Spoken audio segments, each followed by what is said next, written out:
discussion on UFOs and extraterrestrial life. Tony Topping is our UFO specialist in residence. Tony, thanks for joining us at this late hour. George, not a problem. Are you out looking for flying saucers at this time? No, not tonight, mate. Not tonight. They're not likely to visit us in this weather. No, I don't think they are. No, it's going to be a cloudy evening tonight, but it's great to speak to you, George. I'm a bit of a fan of yours, so it really is nice to speak to you on TalkSport. Thanks, Tony. Now, you must have been delighted with this Royal Society survey, because I guess you thought you were out there on your own. Well, yes, indeed so, George. What might be of interest to somebody like yourself and Mark, who are in the media, is the fact that behind the scenes there is a bit of a black comedy that goes on that perhaps isn't talked about. So what you get is the YouGov poll. We get the government minister, Malcolm Wilkes, I think it was last year, who's getting to believe in ET. We get SETI, the Search for Extraterrestrial Intelligence, extending its telescopic array from about 42 radio telescopes, about 350 dishes, expansion all the time, and, you know, the mainstream media reporting all this, and isn't it fantastic? And yet behind the scenes weaves a story of intrigue and cloak and dagger behaviour regarding people who believe in extraterrestrial beings, from America in the 1950s to even the UK, and it's quite an amazing story. If you're talking about belief in extraterrestrial beings, I think in England, one of the stories that springs to mind is Air Chief Marshal Sir Peter Horsley, who claims in his book that he had a meeting with an extraterrestrial called Janis in a flat in Chelsea. Ah, that's some excuse. Did he say that to his wife? Well, this is it, you see. And seemingly, it is said that this guy called Janis, Sir Peter reckoned that he Janis was a guy. Sorry, say again. That's even more crazy. So these people on other planets mix up their naming of children? I can't believe that.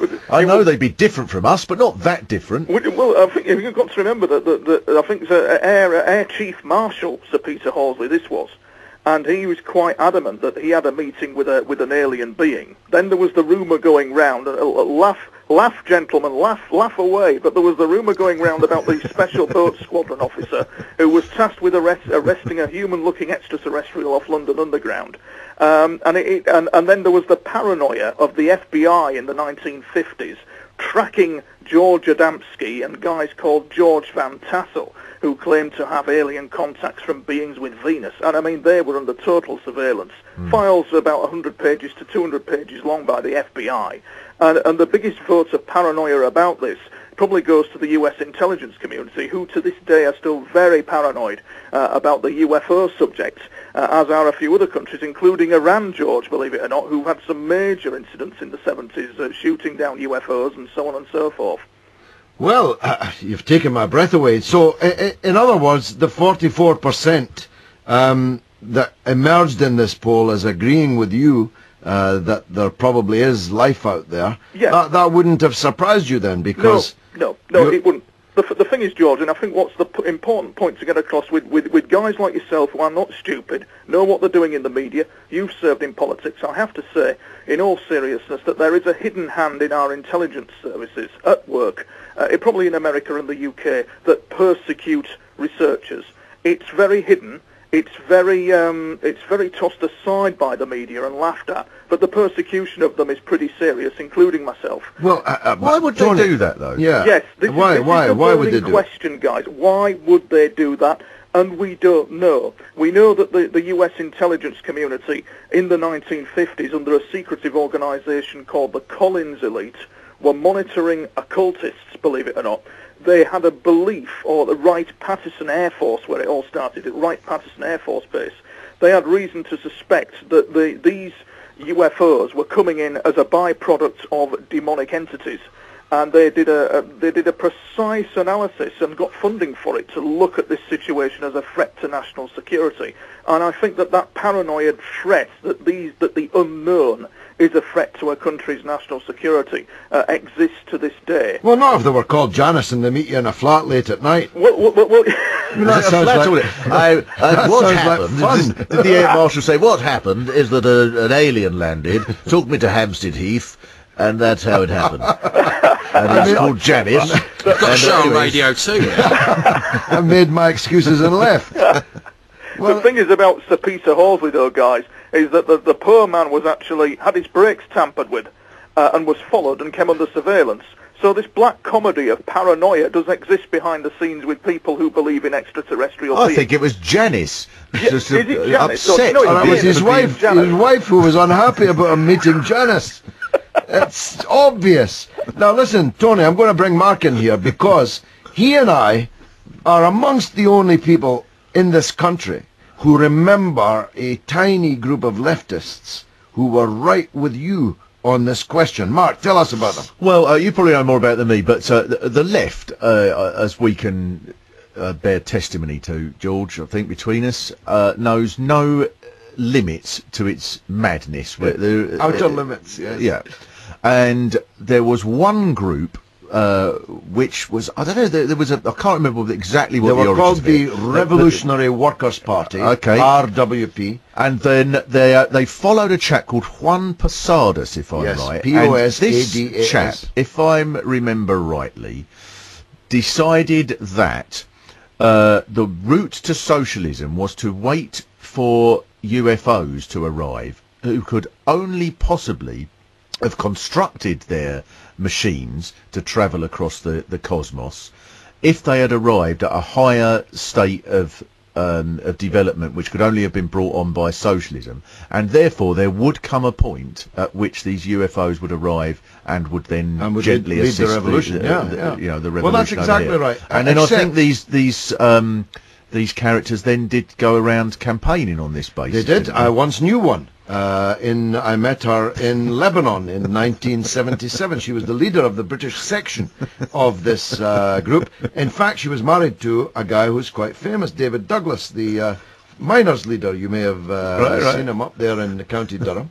And she rivetingly captivated me one night with this thesis that if there are UFOs, and she believed that there were, that was evidence of the existence of socialism in the cosmos. Yeah. What do you think of all that, Tony? Well, I tell you what, was it more or less convincing than Janis? I mean, you've absolutely astounded me with that one. That's a story I haven't heard of, and I've heard a few. That really is of interest. I never knew that. A Revolutionary Workers' Party. Yes. My God. Yes. There wasn't many workers in it. Yeah. It wasn't a very big party, but it was a swinging party, that's for sure. I mean, they really believed in the extraterrestrials. Do you really believe this woman that you met then? Yeah. George, she never had her brakes cut at any point, did she? Well, funnily enough, she's disappeared and she's no longer married to David. Yeah. So who knows? I mean, maybe she was Janis. Look out there at maybe night. She was look Janis. up to the stars, and there she will twinkling, be. Twinkling. No, little Tony. Socialist paradise on the other side of the Milky Way. Tony. Yes, George. Do you really believe all this stuff? Well, it's not so much a belief, it's so much as what I've been through that's propelled me. What have you been through? Tell us. I mean, I was targeted, George. I mean, I have been definitely harassed over a number of years, as have other researchers, and it's something that the media laughs at. But I mean, I've been followed. We've had the phone calls. We've been told to shut up. Mysterious emails. I mean, we had one. To believe it or not, George, I've had one clown last month send me an email claiming to work for the government, claiming to work for the intelligence services anonymously, telling me that great things are going to happen to me in December, whether his bosses like it or not, they're going to disclose the UFO phenomena. Absolute bunk. It's now December, nothing spectacular's happened, and nor will it. There's 30 days to go. You what, say again? There's 30 days to go. Well, there is that's a little bit defeatist. Yeah, it's only just gone the first. We've had a few hours. You can't find UFOs with that attitude. Well, we thought they were going to come down in December. It's already the 1st and they're not here. Well, I'm giving up. Where would the Revolutionary Workers' Party have been if they had that defeatist attitude? Exactly. What do you think's out there, Tony? Tell me. Well, personally, George, I mean, I think that there are some very serious issues out there, and I think that we are not alone. The research... I agree with that, by the way. It seems unlikely to me that in this vast universe, we're the only life that exists. That seems extremely unlikely. Damn right. If you look at world leaders, George, let's say Ronald Reagan be an example, Jimmy Carter, have all had interactions with, claim to have interactions with UFOs. Bill Clinton got so far to declassify it, but then was warned... But he didn't have sex with it. Sorry, say again? He did not have sex with that extraterrestrial. No, he didn't, and I think that was what was disappointing for Bill George personally, and that's why Depends the on the project definition. never got off the ground. The Earth didn't move, yeah. Here's my question, and this is the sort of thing, you know, that 9-year-old boys say, I suppose, but I've never got round, I think, this with the issue of aliens. It seems to me that we're incredibly short on imagination when we think about life on other planets. We think that it must be a form of something that we would recognise as life, you know. So when scientists say, oh, there's talk of a new planet that's been discovered, you know, 500 light years away or whatever, or 20,000 light years away, and there could be life on this planet because the conditions are such that life could form. There's water, there's carbon. Yeah. Exactly, and that is just to assume that the only sort of life that there could be on other planets would be a life that is evolved in similar ways to life evolved on this planet. But that seems to be incredibly unimaginative, because there could be things that are just so beyond our understanding. Yes. A life form that is a wave or something like that, or just made up of, I don't know, random particles, or, you know, other words that make me sound like I'm more intelligent than I really am. But you know, it seems to me is possible, isn't it? Tony, last word to you.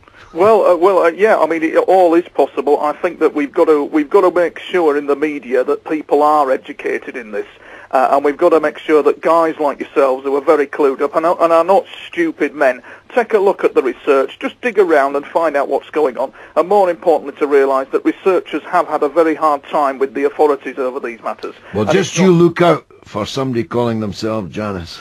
Invite